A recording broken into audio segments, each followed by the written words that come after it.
오늘 받을 하나님의 말씀은 창세기 3장 20절 1절 말씀입니다.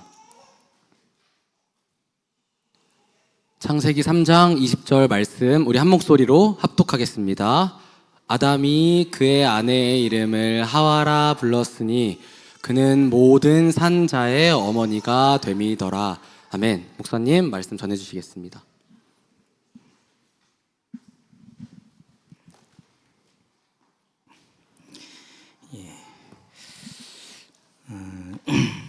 한 절이지만 아담의 평생에 걸친 또 타락 이후의 첫 번째 믿음의 고백, 중요한 줄로 생각합니다. 그래서 하와다,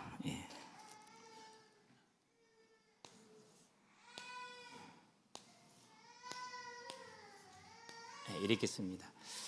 이 말의 뜻에는 이제 모든 산자의 어머니다라는 그런 뜻을 가지고 있습니다.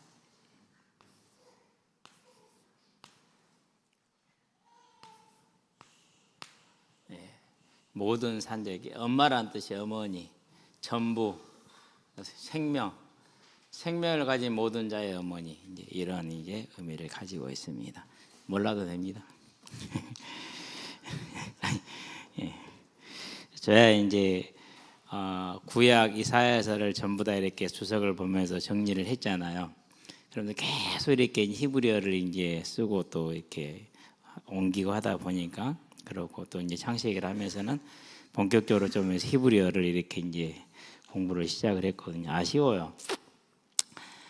처음 신학을 했었을 때 그때 지금과 같은 마음을 하나님이 주셨다면은 지금은 뭐 히브리어에 대해서 학위 정도는 가지고 있을 것 같은데 하나님이 그리 못하게 하셨어. 그래서 그런 줄로 알고 일생을 살아갈 생각입니다. 중요한 게 뭡니까? 이제 하나님께서 창세기에 보니까 선악을 알게 하는 나무 열매를 먹으면 어떻게 된다고요? 반드시 죽으리라 그랬죠. 안타까운 건 그 말씀이 성취가 됐어요. 죽음이 성취된 조건을 다 갖춰서 죄를 범한 겁니다. 죄가 뭡니까? 여러 가지 복잡하게 설명할 거 없어요. 하나님을 하나님으로 시인하지 않고 내가 하나님 된 거, 그게 죄예요. 그 본성을 가리켜서 원죄라고 그래요. 그래서요, 우리는 모두가 다 그 본성을 가지고 있어요. 새벽에 얘기를 했지만은 그 본성이 사회화라는 이름 속에서 어느 정도 절제가 됩니다. 그래서 좀 참기도 하고 견디기도 하고 그러죠. 그러나 그러면서 또 한편은 더욱더 견고해져 갑니다. 뭐가 견고해져 갑니까? 자기 생각과 자기 사상을 견고하게 하고, 그러고 사회적인 관계를 맺기 위해서 인내하고 절제하는 그런 사회화를 하게 되죠. 이게 이제 이 모습이 그대로 원죄의 모습입니다. 원죄의 모습이죠. 그런다면은 선악과를 따 먹었냐 안 따 먹었냐 이게 중요한 게 아니에요. 뭐가 중요한 거예요? 하나님을 하나님을 시인하느냐, 이게 중요한 거예요. 하느냐 안 하느냐, 이게 키지 다른 게 키가 아니에요.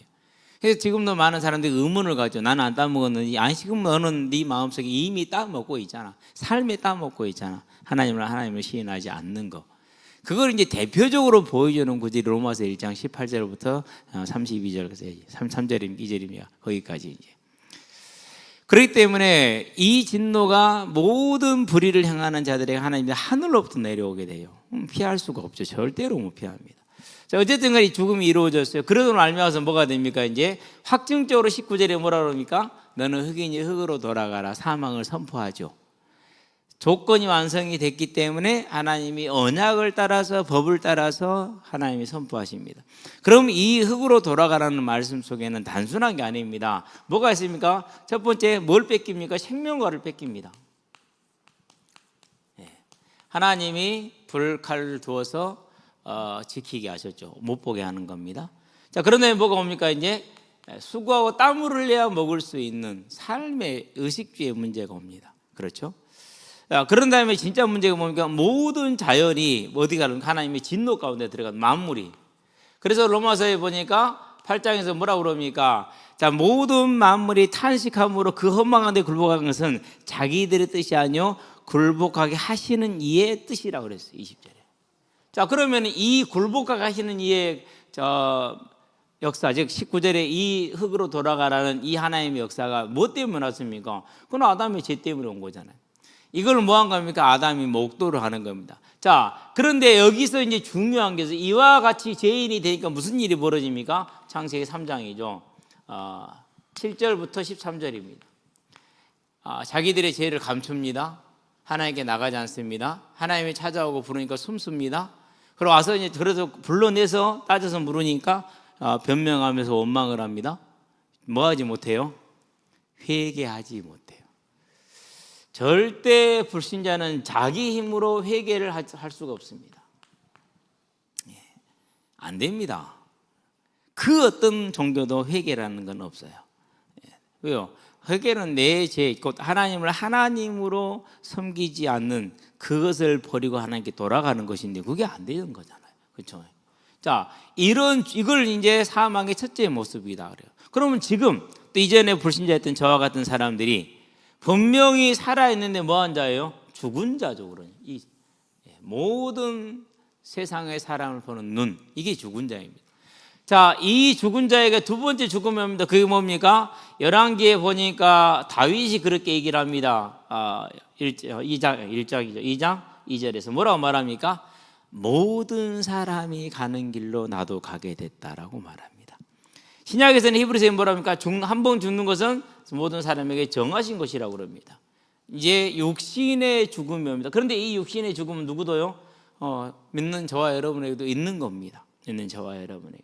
자, 그 다음에 이제 어떤 죽음이 옵니까? 세 번째 죽음이 옵니다. 그게 뭡니까? 마귀와 그 사자들을 위하여 예비한 영영한 지옥불이죠. 자, 마태복음이죠. 7장 23절입니다. 나를 떠나가라. 하나님을 떠나가라는 말은 지옥으로 가라는 소리. 심판의 때니까 지금. 그렇죠? 자, 25장입니다. 41절입니다. 마귀와 그 사자를 위하여 예비한 영영한 지옥불에. 계시록입니다. 20장이죠. 10절에서 11절부터 15절까지 행위에 따라서 영원한 지옥에. 자, 이렇게 가는 겁니다. 그런데 더 중요한 건 뭡니까? 이 지옥에 들어가는 때는 어떤 때입니까? 요한복음에 보니까 5장 29절에서 뭐 할 때예요? 부활한 때예요. 육신의 부활한 몸을 가지고 들어가는 거예요. 그래서 우리 주변에 내 가족 중에서 예수를 안 믿는 사람이 있다. 정말로 큰일입니다. 죽음과 동시에 누가복음 16장에 있는 것처럼 그 영혼이 음부에 들어가서 고통을 당합니다. 주님이 오시는 그 재림의 날에는 부활한 육신을 입고 들어가서 고통을 당합니다. 영원한 고통이죠. 그러니까 이게 죽음이에요. 자, 그러면은 우리가 일반적으로 인식하는 고인, 망자 이런 것들이 그 의미의 죽은 자하고 성경이 말하는 죽은 자와 같아요, 틀려요? 틀리죠. 성경은 안 죽어요. 언제나 살아있어요. 그러나 어디 아래 있어요? 하나님의 진노 아래 있어요. 이게 죽은 자예요. 뭐 때문에? 죄 때문에. 그래서 이 땅에도 하나님의 형상으로 지음받았기 때문에 살아있고, 육신은 소멸되어나 그 영이 살아있고, 이제는 부활할 때는 그 육신 또한 부활해서 함께 고통을 받는 것이죠.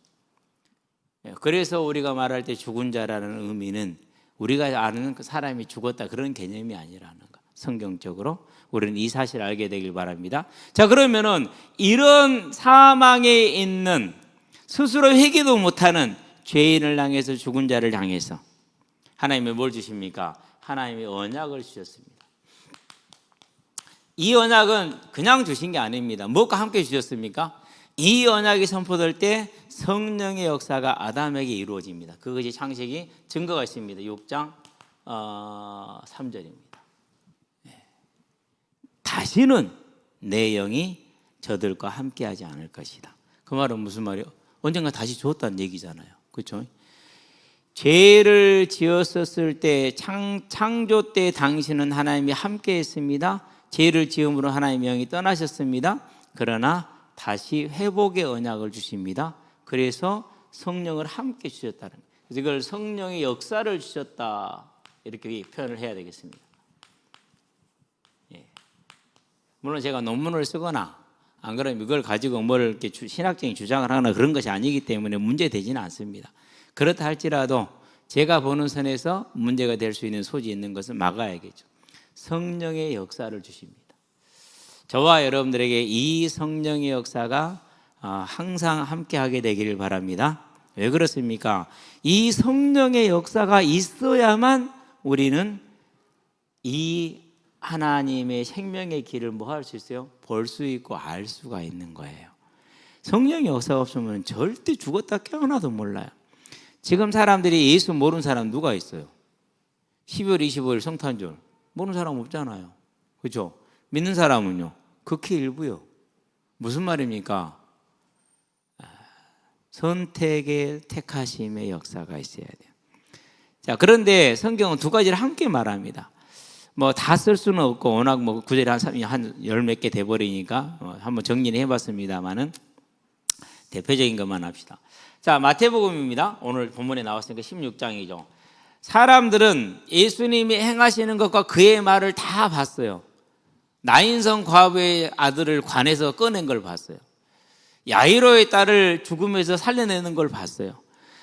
죽은 지 4일이 지나서 썩은 냄새가 나는 나사로를 살리는 것을 보았어요. 그리고 하시는 능력 있는 말씀을 들었어요. 6월달에 물을 포도주로 만드는 걸 보았어요. 그러면서 나병 환자가 낫는 걸 봅니다. 40년 중풍 환자가 낫는 걸 봅니다. 수없는 기적들을 다 보았어요. 그리고 그 소문을 다 들었어요. 그의 말씀을 또한 들었어요. 그리고 그 말씀대로 다 사람들이 다 들었단 말이에요. 안 들은 사람이 거의 없어요. 어마어마한 일이잖아요, 지금. 그러니까 사람들이 한번 예수님이 가면 막 남자만 4,000명, 남자만 5,000명 이렇게 모이잖아요. 그러면 거기에 여자들이 있겠죠. 아이들이 있겠죠. 그럼 어떻게 됩니까? 뭐 10,000명, 20,000명, 그때 당시에 10,000명, 20,000명이 말이 됩니까? 오늘날도 10,000명, 20,000명 모이기가 정말 어려운데, 그렇죠? 그런 수들이 뭐 있어? 그러니까 처음 오병이어 기적일 때는 남자만 5,000명이었으니까, 그러면 여자까지 합치면 뭐 대충 10,000명 잡고 애들까지 합치면 어떻게 됩니까? 애들은 많잖아요, 그렇죠? 제가 볼 때는 애들이 한 10,000명이 넘어요. 거기서는 그때 당시에는 많이 났으니까. 그러니까 20,000명이 넘는 사람을 먹이고도 12광주리가 남는 그러니 때죠 이제. 자, 그런 기적을 다 보여줬단 말이에요. 그럼에도 불구하고 사람들은 뭐라고 대답합니까? 이렇게 대답합니다. 에레미야나 엘리야나 선녀 세례 요한이나 안 그러면 선지자 중에 하나를 이렇게 표현을 합니다. 그래서 예수님이 묻습니다. 그러면 너희는 나를 누구라 하느냐? 그때 베드로가 대답합니다. 저는 그리스도시요 살아계신 하나님의 아들이십니다라고 대답을 하죠. 이 대답에 대해서 예수님이 뭐라고 말합니까? 이것을 너에게 알게 하신 것은 혈육이 아니라 하늘에 계신 내 아버지시니라고 성령의 역사라는 겁니다. 그래서 고린도전서에서 12장에서 3절에 성령으로 하지 않냐고는 성령으로 하는 자는 예수를 저주할 자라 하지 않냐고 성령으로 하지 않냐고는 예수를 주라 시인할 수 없느니라라고 말한 겁니다.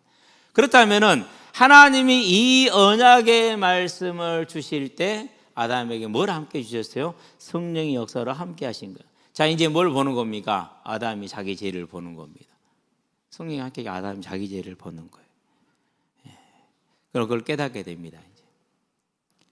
그러고 뭘 잡습니까?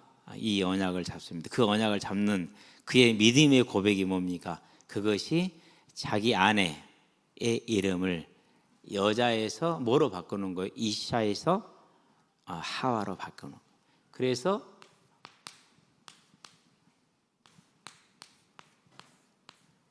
붙어야 됩니다. 상당히 중요하거든요. 분야 안 분야에 따라서. 이샤가 하와로 되는 겁니다. 그냥 여자요. 무슨 말입니까? 창세기 2장 23절에 보니까 남자에게서 났으니 여자라 취하리라. 육적인 인과관계예요. 그걸 따랐어요. 그 육적인 인과론에 따르던 아담의 삶이 아담의 지혜가 뭐로 바뀝니까? 영적인 언약으로 바뀌는 영적 고백. 이거 무슨 고백입니까? 삶의 고백입니다. 우리 그런 찬양도 있죠. 삶의 고백이라는. 이걸 뭐라고 그랬습니까? 삶의 뭘 긋자? 밑줄을 긋자. 그래서 야고보가 말합니다. 2장이죠. 14절에서 26절까지. 행함이 없는 믿음은 죽은 믿음이다. 저와 여러분의 삶에 믿음으로 행하는 자가 되길 바랍니다. 마태복음 7장도 말합니다. 듣고 행하는 자는 반석의 집을 기초로 세운 자이고 행치 않는 자는 모래 위에 세운 자다. 이렇게 얘기를 합니다. 저와 여러분은 듣고 행하는 자로서 서게 되기를 바랍니다. 그게 뭡니까? 그게 산자는 모든 산자의 엄이라는 칼하이라는 모든 산자의 엄이라는 아담의 믿음의 고백입니다. 이 고백이 저와 여러분의 삶에 항상 있게 하시게 되기를 바랍니다. 말씀의 성취를 따라가는 겁니다. 말씀을 이루어 나가는 것입니다. 그래서 저와 여러분들은 이제 내 삶으로 하나님의 말씀을 이루어가는 그 삶. 그래서 이 삶이 뭐로 열매를 맺게 됩니까? 이 삶은 그러면 말씀을 따라가는 삶을 뭘 말합니까? 여러 가지 얘기했죠. 마태복음 5장부터 봅시다. 1절부터 10절에 12절에 팔복이 나오죠. 그렇죠. 팔복. 긍휼히 여기는 거 뭐 이런 것들 중에서 온유한 자, 애통하는 자 그런 것들이 나옵니다. 이걸 다르게 정리하면 6장 33절입니다. 하나님의 나라와 의를 먼저 구하는 삶입니다. 예. 저와 여러분 이 하나님의 나라와 의를 구하는 삶으로서는 하나님의 은혜가 있게 하시게 되기를 바랍니다. 그게 저와 여러분의 삶이 되면 돼요. 예. 이것을 우리가 뭐 했습니까? 고린도후서에서 봤죠. 5장에서 1절부터 10절에서. 오늘 내가 하나님의 나라를 바라보고 행하는 모든 삶은 하나님의 무엇으로요? 상급으로. 그래서 히브리서 11장에 기록된 모든 믿음의 선진들이 뭘 가지고요? 이 믿음을 가지고 삶의 밑줄을 친 믿음의 삶으로 뭘 얻었습니까? 증거를 얻은 것이다 라고 표현하는 겁니다. 이제 저와 여러분 누구의 어떤 삶을 살아야 됩니까? 죽은 자의 삶을 버리고 하와 같이 모든 산자의 어미가 되는 증인의 삶으로 서시기를 주의 이름으로 축원드립니다. 그 증인은 뭘 뜻하는 것입니까? 다른 걸 뜻하는 것이 아닙니다. 첫 번째 증인은 누굽니까? 바로 이게 나와 있는 거예요. 마태복음 5장 13절에서 16절. 이 세상의 소금으로 이 세상의 빛으로. 예. 저와 여러분 이 세상의 소금과 빛이 되길 바랍니다. 오늘 상민이하고 시우가 오랜만에 왔죠. 시우가 각장에 가서 아씨 왜 가냐고. 더군다나 이렇게 입고 있는데 어쩔 수 없이 갔어요. 가가지고 공장을 들어가는데 공장 밑에 이렇게 문턱이 생겼, 문턱이. 문이 잘 안 열려서 땅바닥에 걸리니까 이제 문을 좀 짧게 하고 밑에를 이렇게 문턱을 만들었어. 다른 애들은 다 봤는데 시우는 그걸 못 봤어. 어떻게 됐을까요? 퍽. 어쨌든지 간에 그랬는데 그 녀석들하고 이제 목요일 날인가 끝나고 나서 현장을 마치고 나서 이런저런 얘기를 하고 있었어요. 다른 얘기 한 게 아니고 뭐 그냥 일상적인 삶의 얘기들을 나누고 있었죠. 그러면서 저그들이 이제 뭐 내 당 얘기 나오고 꽁 얘기 나오고 그러나 메뚜기 얘기 나오고 야 메뚜기가 겨울에 안 죽더라. 메뚜기가 겨울에도 살아. 우리 동네는 진짜요? 진짜라니까. 메뚜기 월동을 해 월동을. 겨울에 내가 잡아서 보여줄게. 한번 봐볼래? 그런 얘기하고 있었단 말이에요. 네. 그런 얘기하고 있는데 하는 말이에요. 목사님 이번 주에는요 예배 드리러 갈게요 그러더라고. 누가 오라겠나? 그러니까 그들과 예수님이 우리에게 정말 친근한 모습으로 오셨던 것처럼 저와 여러분들은 이 세상의 소금으로 빛으로 함께하는 자가 되기를 바랍니다. 그게 증인이에요. 우리는 이 삶을 사는 겁니다. 그래서 우리의 삶을 통해서 세상이 뭘 보는 겁니까? 16절에 뭐라고 써요? 하나님께 영광을 돌리게 하라. 그게 증인이라니까. 이걸 이제 하기 위해서 뭐가 필요합니까? 그래서 저와 여러분은 성령의 충만함이 필요한 거예요. 우리 힘으로 못하는 거니까. 성령의 충만함. 그 성령의 충만함을 받는 뭐가 필요합니까? 틀이 필요해요. 틀이. 우리들의 삶의 틀을 성령의 충만함을 받는 틀로 바꿔 가야 돼. 그렇게 하시게 되길 바랍니다. 그래서 하루 중에 내가 반드시 하나님과 교제하는 구별된 시간을 만들어라. 구별된 시간. 뭐 이렇게 좀 어려울 겁니다. 많이 어려울 겁니다. 그럴 수밖에 없어요. 이제 저 같은 경우는 하루에 한 번 하면 좀 아쉽더라고. 그래서요 자주 하려고 그래요. 가능하면 많이 하려고. 물론 쉬는 시간에 좀 쉬기도 하지만은 그래요. 그래서 이제 말씀도 막 암송하려고 하고 준비해보고 계속하고 반복하고 공부도 계속하고 근데 이제 몸을 쓰다 보니까요, 책상에 앉아서 공부하려고 앉으면 정말로 피곤해요. 참고 견뎌내야 되거든요. 어쨌든지 간에 저와 여러분들 이게 꼭 필요해요. 오늘 제가 이제 현중에 대기 서라고 그랬잖아요. 새벽에 일요일 새벽에 나오니까 서라고 한 거지. 안 그러면 서란 말도 안 해요. 이쯤 깨워야겠다는 생각이 드는 시간에 전화를 한번 해봤어요. 안 받아. 자는 거죠. 그래서 어제 은혜가 10시 반 마감을 하고 들어왔어요. 저는 들어온 걸 몰랐어요. 그 전에 샀다는 소리입니다. 그러니까 항상 일요일을 뭐 해라? 예비해라. 그게 틀이요. 시간 관리하는 거예요. 그래서 토요일은 일찍 자는 겁니다. 왜요? 내일 처음 새벽부터 예배를 드려야 되니까. 여기 서라가니까 이제 불가능하대 지금은. 이제 28인데 뭐 하루에 1시간 자고 10분만 자도 뭐 반짝반짝 할 나이인데 뭔 소리예요 지금. 그죠? 그럴 마음이 있게 되길 바랍니다. 그냥 관리해야 돼요. 안 하면 안 되는 거예요. 그걸 뭐라고 그럽니까? 그걸 가르쳐서 믿음의 지식을, 지식의 덕에 뭘요? 절제의 인내를. 절제와 인내가 필요한 거예요. 그냥 되는 거 아니에요. 반드시 저와 여러분은 이 증인으로 설 수 있는 하나님과 나와의 관계 교제의 시간을 꼭 만들어내야 됩니다. 아니, 사랑하는 사람 남녀도 멀리 떨어져 있으면 소원해지잖아요. 그렇죠? 근데 하나님은 더욱 그러지 않겠어요. 육과 영인데 이제 저와 여러분은 영의 사람으로 육의 시간을 줄이고 영의 시간을 늘리게 되길 바랍니다. 고백합시다. 육의 시간을 줄이고 영의 시간을 늘립시다. 그것이 삶의 밑줄을 긋는 겁니다. 그런 저와 여러분 되기 주의 이름으로 축원드립니다. 기도합시다. 살아계신 아버지 하나님, 아담이 아내의 이름을 육을 따라서 여자라 부르던 것을 이제 하나님의 성령의 역사를 따라 회개함으로 하나님의 언약을 붙들고 영을 따라서 하와라 부르는 것을 봅니다. 믿음을 고백하는 것이요, 자기 삶의 믿음을 고백하는 것을 봅니다. 이제 우리도 우리의 삶에 하나님이 주인된 그 삶을 살아가는 삶의 밑줄을 긋는 행함에 있는 믿음이 되기를 원합니다.